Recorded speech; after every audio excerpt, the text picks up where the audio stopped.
So if you guys lose the midterms, what is that to you? Small setback, big setback? This is why it's a huge setback, because Hakeem Jeffries, first thing he's going to do, no matter what they say, they're going to start the impeachment. Why would Trump. they do that? In all honesty, I mean, I know the right's going to say that because it fires up donors, fires up people. Because it would be stupid politically.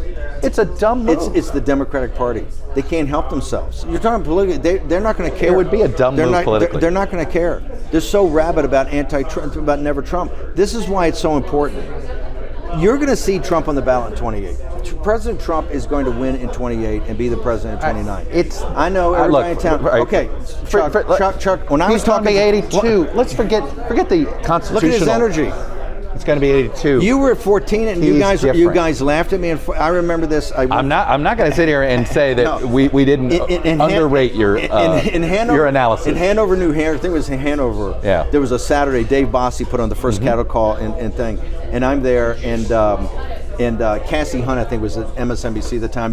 Casey Hunt, you have the thing, and a bunch of guys. Trump couldn't get it. Nobody, only Breitbart Radio, because everybody's. And I had Jeremy Peters, and I said, hey, if you stick around, you get an interview with Trump. He goes, hey, the only way I get fired by my editor is interviewing Trump. I go, why? He says, because it's not serious. I said, have you watched? I said, because he had Rand Paul, Ted Cruz, all of them up there, Newt Gingrich.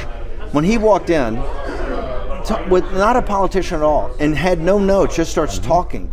People leaned into it, and he was talking in a non-political nomenclature that drew people to it. So we had longer shots in 16, longer shots in 21, right, than we have now. And that's why President Trump, his energy level will be exactly the same. Look, I hear you. I don't think you're getting around the constitutional problem.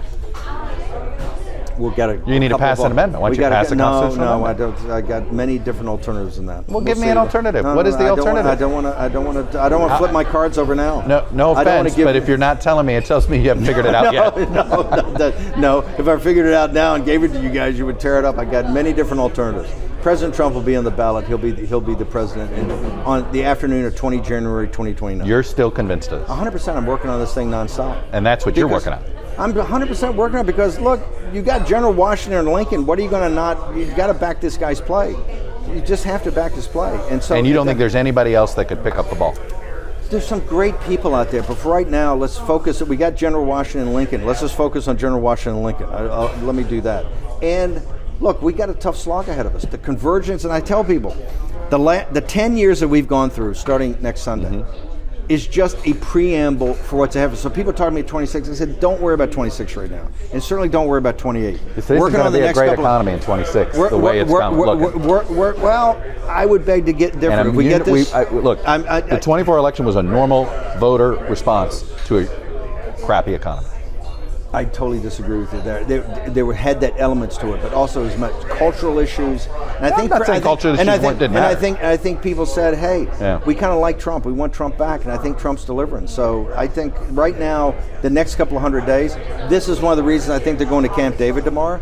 I think people realize now this Third World War, as I keep saying, if you take September of 39 in Poland to June of 41 with the invasion of Russia by the Wehrmacht, you take that 18 months, almost 2 years, there are more casualties since the invasion of Ukraine on deaths and injuries and what happened in Gaza. We're actually in the kinetic part of the Third World War.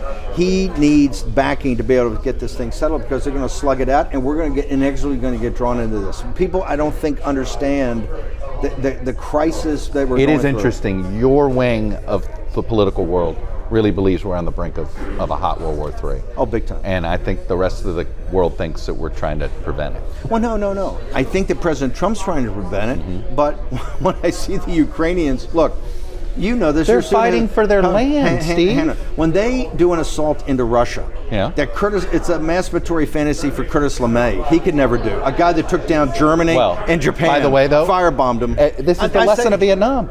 You try to take somebody else's country, they're going to fight till their own death. Well, we've said this from the beginning of the Ukraine war. The West is going to fight until the last Ukrainian's dead. The West, the NATO and the West and the EU, they don't care if the Ukrainians are dying. They're not sitting there crying.